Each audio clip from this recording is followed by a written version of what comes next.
UP की सियासत से जुड़ी इस वक्त की बड़ी खबर आज शाम होगा यूपी में मंत्रिमंडल विस्तार। तो इस वक्त की बड़ी खबर आपको बता रहे हैं, मंत्रिमंडल विस्तार आज शाम हो सकता है। इस वक्त की बड़ी जानकारी यूपी की सियासत से जुड़ी हुई, काफी समय से इंतजार था, लेकिन अब आज शाम को मंत्रिमंडल विस्तार की जानकारी सामने आ रही है। इस वक्त की बड़ी और अहम खबर उत्तर प्रदेश के लिहाज से यूपी की सियासत से जुड़ी हुई, आज शाम यूपी मंत्रिमंडल का विस्तार होने जा रहा है। तो किस किस को जगह मिलती है, कौन से चेहरे और शामिल हो सकते हैं, इसको लेकर लगातार जानकारी हम आपको देंगे। लेकिन 1:30 बजे लखनऊ पहुंचेंगी राज्यपाल आनंदीबेन पटेल, ऐसी जानकारी फिलहाल इस वक्त मिल रही है। इस वक्त की अहम जानकारी हम आपको दे रहे हैं, यूपी की सियासत से जुड़ी ये बड़ी खबर।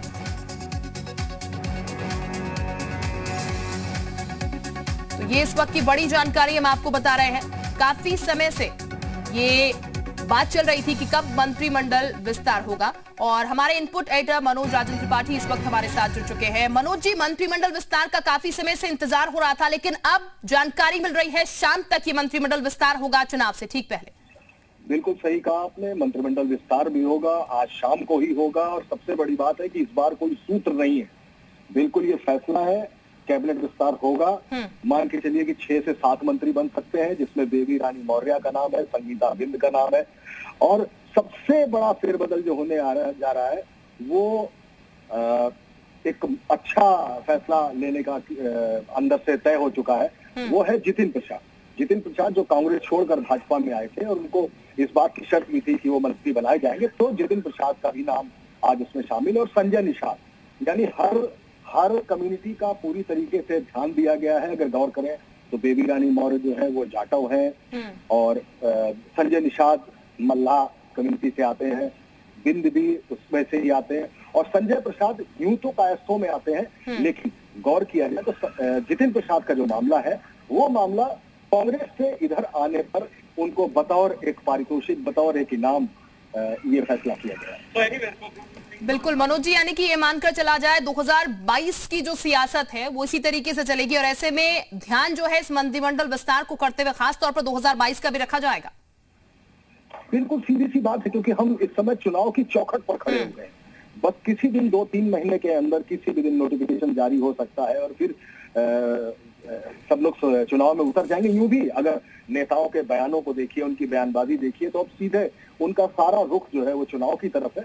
और बमुश्किल एक 3 महीने 3.5 महीने का वक्फा बचा है जिसमें ये चुनाव में आना है। और ऐसे में मंत्रिमंडल विस्तार, जिसकी जरूरत सिर्फ पॉलिटिकल पोस्चरिंग है, और इसके जरिए एक मैसेज देने की बात है कि हम इन कम्युनिटीज को, और जिन्होंने हमारे लिए कांग्रेस छोड़ी है, उनको आगे करके एक मैसेज देना और अपने वोट की संख्या को बढ़ाना, ये सारा एक पूरी एक रणनीति, एक राजनीति की रणनीति तैयार करते हुए आखिरकार ये फैसला लिया गया। बहुत दिनों से इन वेटिंग था, पर आज उस पर मुहर लग गई है और शाम को ये मंत्रिमंडल विस्तार होगा।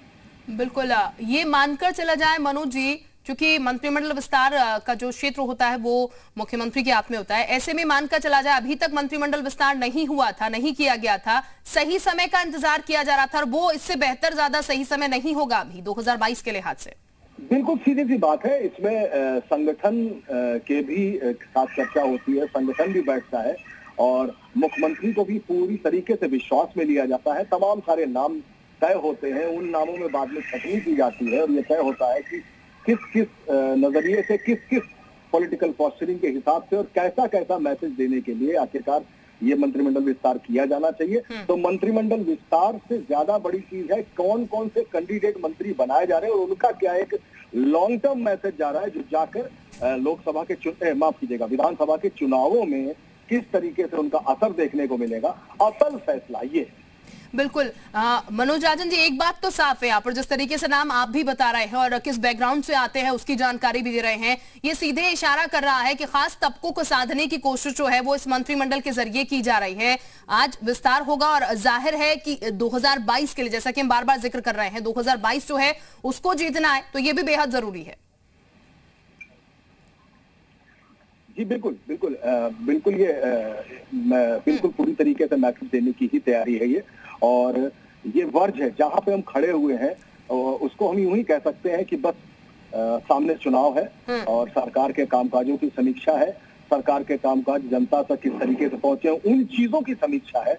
और ऐसी समीक्षा के दौरान कोई नाराजगी किसी भी तबके के भीतर या किसी पार्टी विद इन पार्टी जो लोग शामिल हैं उनके अंदर किसी भी तरीके की अगर कोई निराशा है या इन सारी चीजों को मेलो डाउन करना या उन सारी चीजों को एक तरीके से थोड़ा सा बूस्टअप करने जैसा एक फैसला है। और यही वजह है कि 3-3.5 महीने जब चुनाव रह गए हैं उसके बीच में मंत्रिमंडल विस्तार का फैसला ले लिया गया, जो काफी दिनों से लिया जाना था। तमाम चर्चाएं थी, कई बार आई बातें आई कि आज होगा या 1 हफ्ते बाद होगा या 10 दिन बाद होगा, लेकिन आज वो फैसला लिया गया और मुझे लगता है कि पॉलिटिकली एक बेहतर फैसला है जिसका एक लॉन्ग टर्म पॉलिटिकल मैसेज जाना लाजमी है। बिल्कुल, बहुत शुक्रिया आपका हमारे साथ जुड़ने के लिए मनोज राजन, इनपुट एडिटर, जो कि जानकारी दे रहे थे कि किस तरीके से राइट टाइमिंग जो है वो चुनी गई है यहाँ पर मंत्रिमंडल विस्तार